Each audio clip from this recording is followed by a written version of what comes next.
It is better for you to leave first and to set up a soft landing for your other immediate friends and family.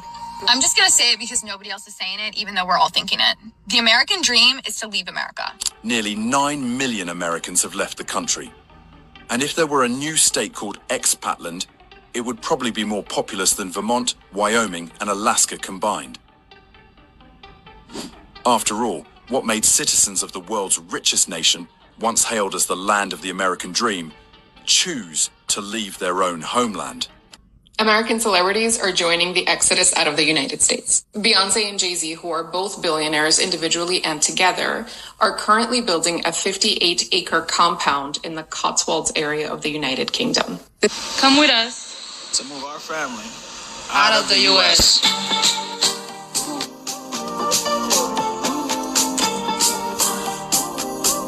Life is too short, so I'm getting the hell out of America, and I'm going to live my life as I should. I'm not going to spend the rest of my life working 40 hours a week at a job, and all I can do is come home and pay bills. Funny enough, if you Google layoffs, guess what? In the last 2 days, UPS, 48,000 jobs. Must be an anomaly. Maybe not. Paramount, 1,000. Target, 1,800. Chegg, 45% of workforce. Microsoft, 15,000 layoffs. What do you think that is? Do you think that that is no firing? No hiring, the great freeze? Or do you think that the companies are actually out there chopping their workforce right and left? The U.S. just had its worst October for job layoffs since 2003. 2003. There are no jobs right now. Inflation is out of control and nobody is doing anything about it. The U.S. So the entire U.S. economy is just 7 companies moving $1 trillion back and forth to each other. A recent Bloomberg article titled OpenAI, NVIDIA fuel $1 trillion AI market with a web of circular deals sheds light on the rapid flow of capital in the AI ecosystem. We're making the United States the Bitcoin superpower, the crypto capital of the world, and the undisputed leader in artificial intelligence. We're leading China by a lot. And don't forget, if we don't do the crypto properly, China wants to do it. They're starting it. Crypto was for 3 years. Barring some last-minute change or development, this is going to go down as the longest shutdown in U.S. history. At your airport, at this airport, TSA officers and air traffic controllers continue to work without a paycheck. We had 4,500 flight delays yesterday, and the fear is if this continues, it will only get worse. To somehow fathom that we could go into the holiday season still in a government shutdown, I can't even begin to predict what the impacts will be across this country. 3-hour TSA wait lines will be the least of our worries. We will see a system that has so many issues inside of it that we'll do everything we can and be the professionals that show up and try to move the aircraft across the airspace. But at the same time, we can't make the impossible possible if it's just going to be putting us in an impossible situation. Politically, President Trump has been a failure in his first year of his second term. The president was involved in and lost the Wisconsin Supreme Court races. He was involved in and lost both of these governor's races. He even endorsed a non-Republican in the mayor's race in New York and lost. So I hope that this gives courage to people who've lacked it in Congress to do their jobs again. So far this year, the president has pardoned or shortened the sentences of more than 1,600 people. The latest pardon was for a cryptocurrency tycoon who is known as CZ. The company CZ founded, Binance, helped boost the profile of the Trump family's crypto firm, World Liberty Financial. $300 million. That's how much FEMA disaster relief money was quietly redirected to fund Donald Trump's golf trips. And today, Congressman Dan Goldman is calling it out in a fiery takedown that exposes how deeply corruption and misplaced priorities have infected Washington.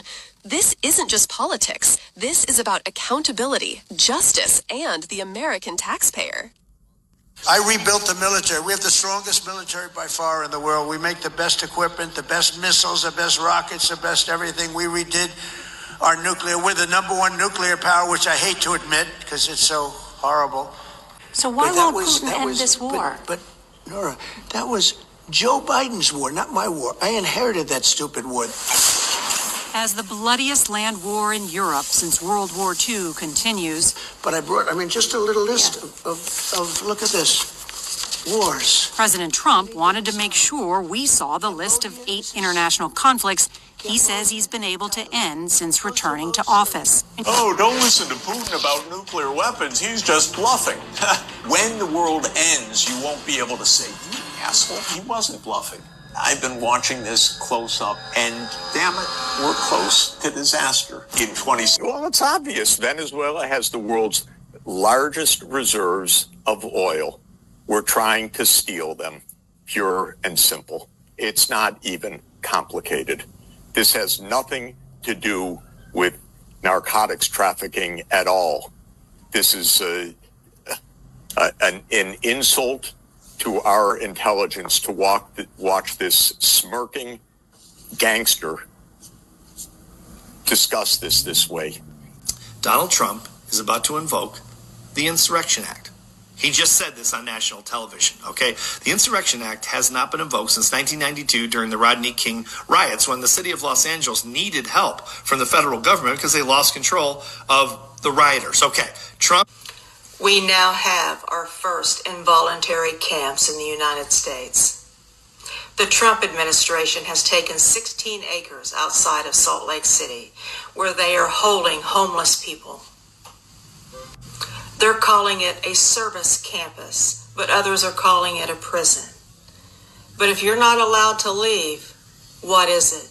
It's technically an urban legend, if you want to call it that. But if you look up interviews with people that are homeless living in the Phoenix area, there are a number of interviews on YouTube about people, or where these people start talking about Midnight Productions, which is apparently a group of ex-law enforcement, politically connected individuals that are abducting homeless people and either raping them on camera, specifically homeless women and children, and then murdering them and snuff. We know that they can take remote control of your car and make you drive off a bridge. Any car? Any car that has a computer in it, which is every car, unless you're driving a 57 Chevy or something. We know that they can take any smart TV and turn the speaker into a microphone so that it broadcasts what's being said in the room, even while the TV is off. Another thing that they did was they infected computers domestically, which is illegal. But then in the code, they embedded lines of code written in either Farsi or Cyrillic so that they could point and say, no, it wasn't us. It was the Russians, the Iranians. They did it. Look at. Right now, there are 131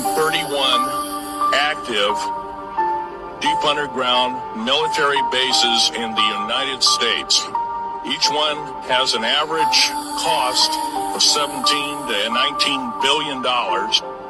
My colleague, Al Bielek, has actually been on some of the high-speed railways, magneto-leviton trains that connect all the deep underground military bases within the United States. He's been on a Mach 2 train, close off of a single rail at three-quarters of an inch off the rail, and what you call high-tech. We have nothing like this on the service.